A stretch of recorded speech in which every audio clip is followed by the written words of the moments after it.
So I was just sitting there, right? Minding my business. And Toby decides to drop Deltarune Chapter 2 out of the blue for his birthday and for Undertale's 6th anniversary. Like the Jesus Christ he is, and I just wanted to rant about how goated this game is. It really is just that great. I think this game is wonderful, right? So let's move into why it's so wonderful. Because this game is just fantastic. Alright, so starting with Kris. Kris is like the perfect silent protagonist, you know? He's pretty great, and I really he's just a great silent protagonist. The thing that sets Kris apart from other characters is that he's being controlled, and that's really interesting, a really interesting concept, because he's being controlled by the player, and there's plenty of evidence about this throughout the entire game. It's almost like he's the villain, like his interactions with Spamton, or Justice and Sensitivity after fighting Spamton, because they're both puppets on strings.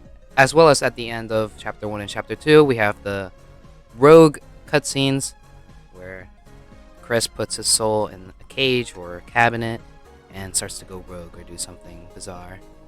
There's so much tension. I know it's like almost the most shocking part of the entire playthrough. It's that end rogue scene. And I also really think Kris is a crazy character because of his in the Snowgrave route and how he manipulates Noelle.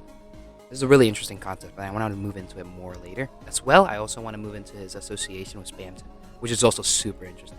Now, this character I also want to talk about is Ralsei. Ralsei is super sick. Great character. His design is fun, fluffy, cute. He's great. His personality is great. He's just a nice little dude. But the great thing about Ralsei is he's not how he seems up front.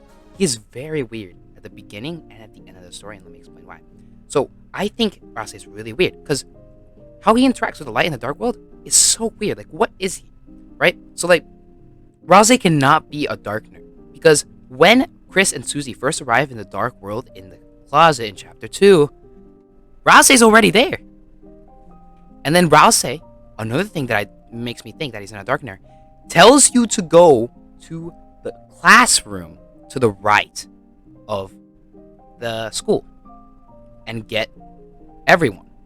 How does he have this knowledge of the classroom and the school? It's quite bizarre if you think about it, because if he's a darkener, he shouldn't know anything about that. He's never been outside the dark world, right? Another thing that I think is really weird, he's not a lightener, because if he was a lightener, he'd have to be inside the closet when Kris and Susie go in, and when Kris and Susie leave, he'd have to go with Noelle and Bertley and be with them when Kris and Susie arrive as well. So, that's impossible. Ralsei could not be in two places at the same time. He can't be a lightener either. So what is Ralsei? We don't know. What is Ralsei? It's bizarre, and he's very weird. He acts very weird at the end as well. Like when he's talking about the rumbling or whatever the hell it was called. Another thing that's really weird is that when the people from the dark world go to other worlds, they turn into a statue. Right? So this happens to Lancer and Rules. But it does not happen to Ralsei. Why doesn't it happen to Ralsei? He cannot be a darkener. So, he seemingly just spawns in. I might elaborate about this more in a video in the future, but I think it's really interesting and really cool. Now, I want to do a short little segment on Susie. Susie's a great character. Great development. She used to be the Susie Goldberg bop, bop, bop, type of character, you know. But now she's a lot more caring for her team members. And I really like the scene where she comforts Frisk after the Spamton fight. She comforts Kris after the Spamton fight, and it just really shows how much she's grown as a character. Because previously in Chapter 1, she would not care at all about her team members, but she goes out of her way to comfort Kris, and that's really nice. Now, Noelle. Noelle is a crazy character. I love Noelle. Noelle is great. So, first thing, I love her design. Noelle's design is great. Her personality is fine. And her dynamic goes really well with Birdley and Queen's characters a lot, which I also want to go into later. In Snowgrave, she behaves as a mentally unstable, manipulated person would, which is kind of shocking and really scary, actually, if you think about it. The Snowgrave route could not be as shocking as it is without Noelle. Noelle is the major plot point of this Snowgrave route. And she is so strong. Like, she is incredibly strong. She might arguably be the strongest character in Deltarune. She goes around one-shotting character from left to right, and it is just shocking how much damage she can do.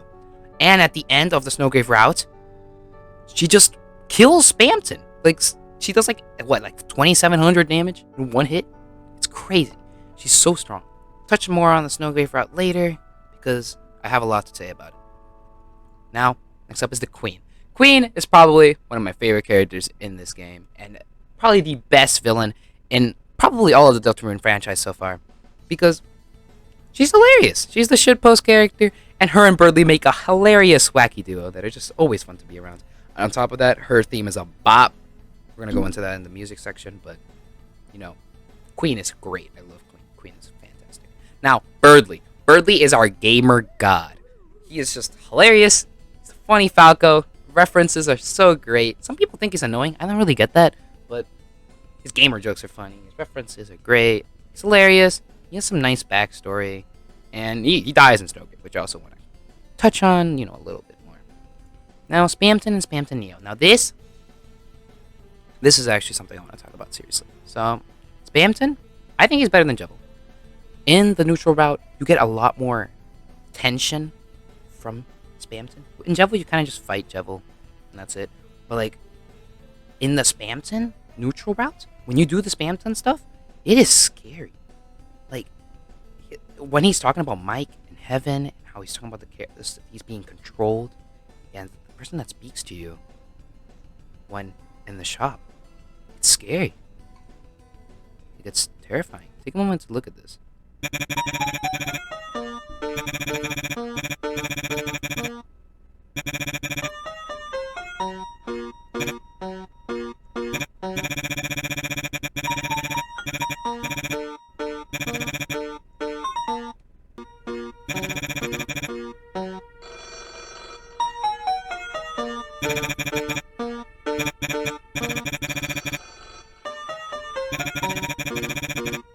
And then after that, you fight Spamton Neo, and he's one of the hardest battles in all of Deltarune, which is pretty shocking. Now, the interactions with the shop are also really wacky. He talks about Mike and Heaven. This Mike guy is pretty strong. He's being controlled by someone. And he could be Mike strong. And we do know that someone is controlling Spamton, and I believe it to be Mike. And he also talks about this Heaven figure. I don't know who this Heaven figure is either, but Mike has something to do with it. So this Mike guy might become really important in the future. Kris and Spamton are so similar. They are both puppets on the strings, and this is crazy because this shocks Kris. After you beat Spamton, you have a short little interaction with your party members.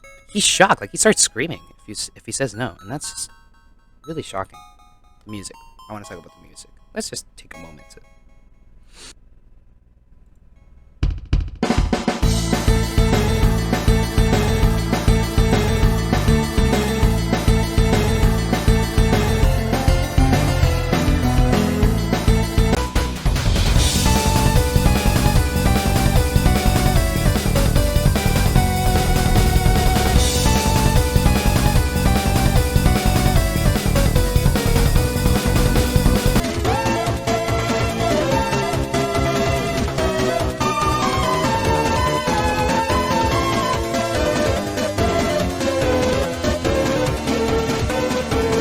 Toby is amazing with music.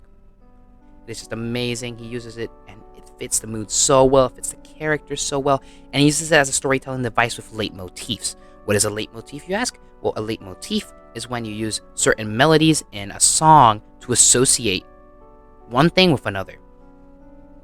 So, Toby uses leitmotifs to associate characters and plot and who is related with each other. So, for example, Queen in Smart Race.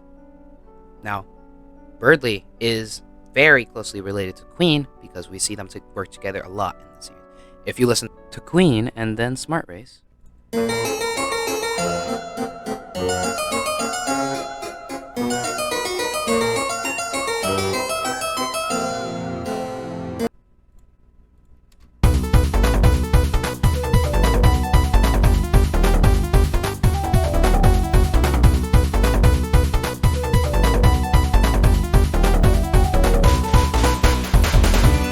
You can see that Queen has a short little melody in Smart Race. Now, I want to talk about Big Shot. Big Shot is something I need to talk about. because Big Shot is probably one of the most story-heavy songs in all of anything Toby Fox has made in his entire music career. It is extremely story-heavy, and I want to talk about every single little thing that has it. First, I want to talk about the leitmotifs, of course. So, what is he related to? First, you hear leitmotifs with Metaton Neo.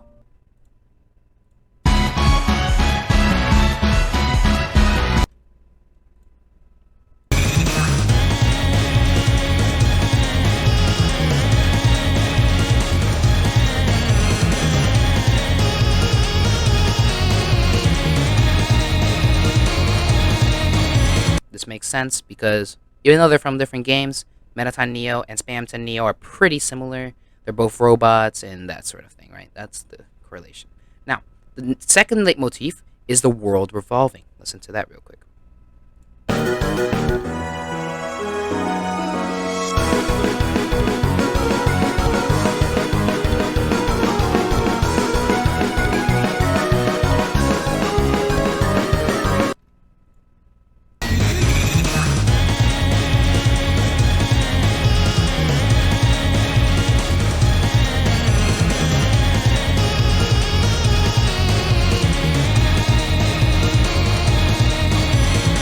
Crazy, right? World Revolving is in Spamton Neo. Now, how are Jevil and Spamton associated? Well, of course they're associated because they're both the secret bosses that you get shadow crystals from. But I think there's a little more to that. Because Jevil and Spamton, Jevil is literally stuck in a prison. And Spamton is being controlled. Like a puppet. So that's something to think about. Now, there's one more. Dummy.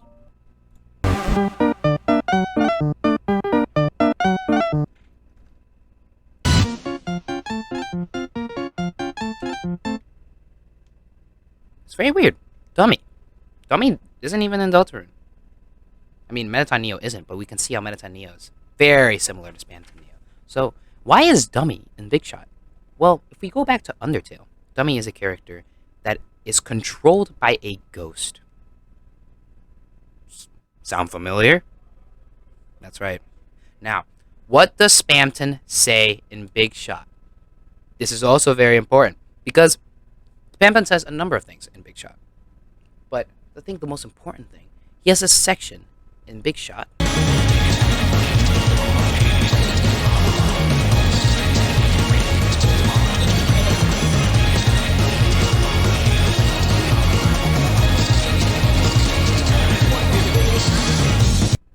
crazy that he says that. It's absolutely insane. And I really feel like this Mike character has a lot more to do. I mean, he is literally mentioned in Big Shot. If he is in the middle of Big Shot, he has to be important in some way. Now, one more thing I want to talk about. And this is something that a lot of people don't notice, but I want to point it out because it is quite crazy. Now, listen to Jevil's voice. Now listen to the guy singing in Big Shot's voice. I can do anything. Chaos, chaos, metamorphosis. Bye-bye. Oh.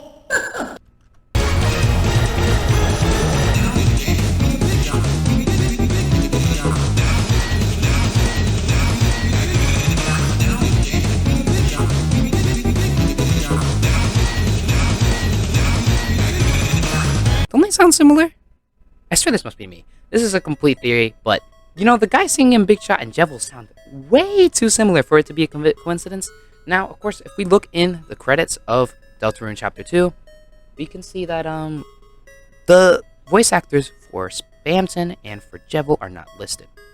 So, this could be that just Toby Fox does the voice acting for both these characters, but I feel like there's a little more to that because Toby likes doing that. Now, I want to talk more about Snowgrave. The Kris and Noelle's relationship is shocking. And it's crazy because we see Noelle in the neutral route and we just grow attached to these characters. And then we see Kris just, with a snap, just manipulate. It's quite shocking. And another thing, this Snowgrave route completely changes Deltarune. The Snowgrave route will never be the same as the neutral route. Noelle and Birdly in Snowgrave will never be the same as Noelle and Birdly in the neutral route. Noelle will be forever traumatized in Snowgrave because of what she did, and more specifically, what she did to Birdly. While Birdly is just dead. So, in the neutral route, Birdly's alive, but in Snowgrave, Birdly is dead. We see him die at the end of Snowgrave. He's right there on his desk, supposedly sleeping, but we know that's not how Toby rules. As soon as you leave, you can come back. He's still sleeping there. I guarantee you he will not wake up. Another thing, Spamton. Spamton is at the end of Snowgrave, and I feel like it says a lot of things. Because Spamton just watches you. He also gives you the Thorn Ring in the Snowgrave route. That guy in the dumpster, that's Spamton. You can see from his dialogue and what his dialogue sounds like, that is clearly Spamton in the dumpster. He gives you the Thorn Ring, and he kind of helps you do your bidding. Now, if there's one Snowgrave route, I think we can expect more. For two reasons. One, in this next world, when Kris opened the Dark Fountain, Toriel was there. So Toriel, Susie, and Kris are guaranteed to be there. Toriel called the police, which means Undyne is coming. What I suspect to happen is that Toriel and Undyne will be in this next world. Now, what is Undyne's only weakness? Think about that. If you've played Undertale, that's right, heat. What is Toriel's magic? Fire magic. I suspect that in Snowgrave, in the Snowgrave Part 2, I guess I should say, manipulate Toriel into killing Undyne. And I feel like we should see these genocide routes coming more and more, because even if that doesn't happen, Noelle and Birdly will show up again, and Noelle and Birdly are... Well, not Birdly won't show up again, because he's dead, but Noelle will be crazy different, because Noelle not only will be a lot stronger, but it will also and be a lot more shocked from the things that have happened. Now, to end it all off, you know, we've been pretty story heavy in this review, so let's talk about some gameplay. The enemies are super fun, they all have great personalities, and I love how they're all just fit into the atmosphere and the world. I really love the atmosphere from this game. It is just fantastic. I love the music that plays, and you know, cyber world and all that. I love the mouse-related enemies and the virus ones.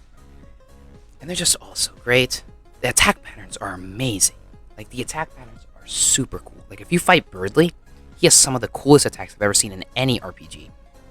Well, I mean, yeah. I think that the attack patterns in Deltarune Chapter 2 are actually better than the attack patterns in Undertale and Deltarune Chapter 1. This might be a hot take, but I think the attack patterns in Chapter 2 are just fantastic. The world building was great. All the enemies fit the world and the atmosphere fantastically. And I love how they expand from the cyber world into the city, to the castle. I really love it. And of course, after all, the game feels polished. So, for ratings, I give Chapter 2 a 9.9. Because 11 is for Undertale. I mean, come on, Undertale's the best game of all time. Come on. And when Chapter 3, 4, and 5 drop together, it's gonna be a blast. So, look forward to that too. Anyway, that's all. Thanks for watching.